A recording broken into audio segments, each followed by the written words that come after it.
अभिवादये। मैं हूं दीपक। आप सभी का स्वागत है the Bihar teacher history makers Facebook group पर। तो दोस्तों, आज मैं आपके लिए एक संस्कृत की लघु कथा लेकर आया हूं जिसका शीर्षक है साधूनाम जीवनम। यहाँ लघु कथा लाने का मेरा एक ही उद्देश्य रहता है, क्योंकि जो नवम और दसम वर्ग के छात्र हैं उनको संस्कृत में अपठित गद्यांश का एक प्रश्न पूछा जाता है जो 13 अंकों का होता है। और उसके तहत आपको एक गद्यांश दे दिया जाएगा या पद्यांश दे दिया जाएगा। उसको आपको पढ़ना है, उसके अर्थ को समझना है, और फिर उसके नीचे में कुछ प्रश्न दिए रहते हैं जिनका उत्तर आपको उसी गद्यांश में से ढूंढ के लिखना होता है। तो यहाँ मेरा संस्कृत लघु कथा कहने का तात्पर्य यही है कि आप कथाओं के अर्थ को जानना सीखें। इसलिए मैं सरल भाषा में, जैसा अपठित गद्यांश में जिस भाषा का प्रयोग होता है उसी भाषा का प्रयोग करते हुए एक संस्कृत की लघु कथा आप लोगों को सुना रहा हूँ, जिस कथा का शीर्षक है साधूनाम जीवनम, सज्जनों का जीवन। गंगा तीरे एक साधु आसीत। गंगा के तट पर एक साधु था। स बहु उपकारम करोति स्म। वो सभी का बहुत उपकार करते थे। यह अपकारम करोति तस्यापि उपकारम करोति स्म सह। जो उनका अपकार भी करता था उसका भी वो क्या करते थे, तो उपकार ही करते थे। प्रतिदिनम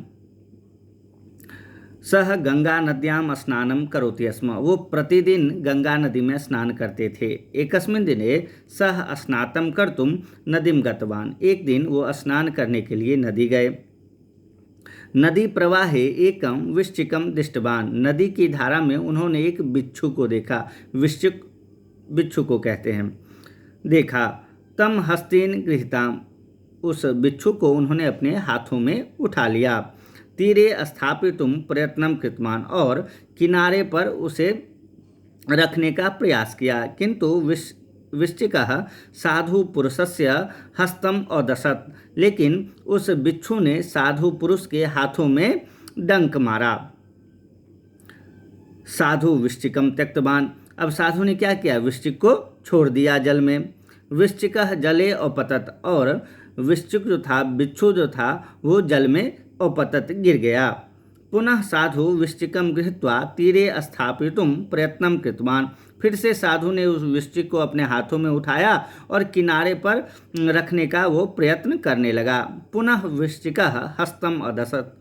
फिर से उस बिच्छू ने साधु के हाथ पर डंक मार दिया। एवं अनेक बारम साधु वृश्चिकम गृहीतवान।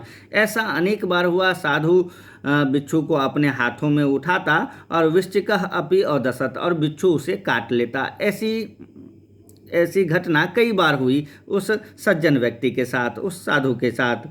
नदी तीरे कश्चन पुरुष आसीत। नदी के तट पर एक व्यक्ति था। उसने कहा, साधु महाराज अयम वृश्चिका दुष्ट। हे साधु महाराज, ये जो वृश्चिक है, ये जो बिच्छू है, वो अत्यंत ही दुष्ट प्रवृत्ति का है। सह पुनः पुनः दसती। वो बार बार आपको काट रहा है, डस रहा है। भवान किमर्थम तम हस्ते वृथा स्थापयति। आप इसे व्यर्थ हाथ में क्यों लेते हैं।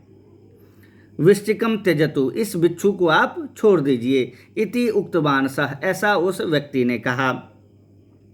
वृश्चिका क्षुद्र जंतु। वृश्चिक जो है, बिच्छू जो है, तुच्छ प्राणी है। दशनम तस्य स्वभाव। डसना उसका स्वभाव है। सह स्वस्वभावम न त्यजति। वह अपने स्वभाव को नहीं छोड़ सकता। अहम तो मनुष्य। मैं तो मनुष्य हूँ। अहम मम परोपकार स्वभावम कथम त्यजति। मैं अपने परोपकार रूपी जो स्वभाव है मेरे अंदर, वो मैं कैसे छोड़ सकता हूँ। इति साधु तम पुरुषम उक्तवान। ऐसा साधु ने उस पुरुष से कहा कि बिच्छू का तो स्वभाव है डसना, तो वो अपने स्वभाव के अनुसार कार्य कर रहा है, और मैं तो साधु हूँ, मैं तो सज्जन पुरुष हूँ। मेरा कार्य है दूसरों को उपकार करना, तो मैं अपना काम कर रहा हूँ, मैं परोपकार कर रहा हूँ। बिच्छू अपना काम कर रहा है, और मनुष्य होने के नाते मेरा काम है परोपकार करना, तो मैं परोपकार कर रहा हूँ। इसलिए अंतिम पंक्ति में कहता है, यह अपकारिणाम अपि उपकारम करोति सह एव साधु भवति। जो अपकारियों के प्रति भी उपकार करता है वही सज्जन होता है। तो साथियों, हमें भी निश्चित रूप से हम मनुष्य हैं और हमारा धर्म यह बनता है कि हम दूसरों का उपकार करें। जो हमारा अपकार भी करे, हमें प्रयास यही रखना चाहिए कि हम दूसरों का उपकार ही करें। इससे मनुष्य वही है जो मनुष्य के लिए जीता है।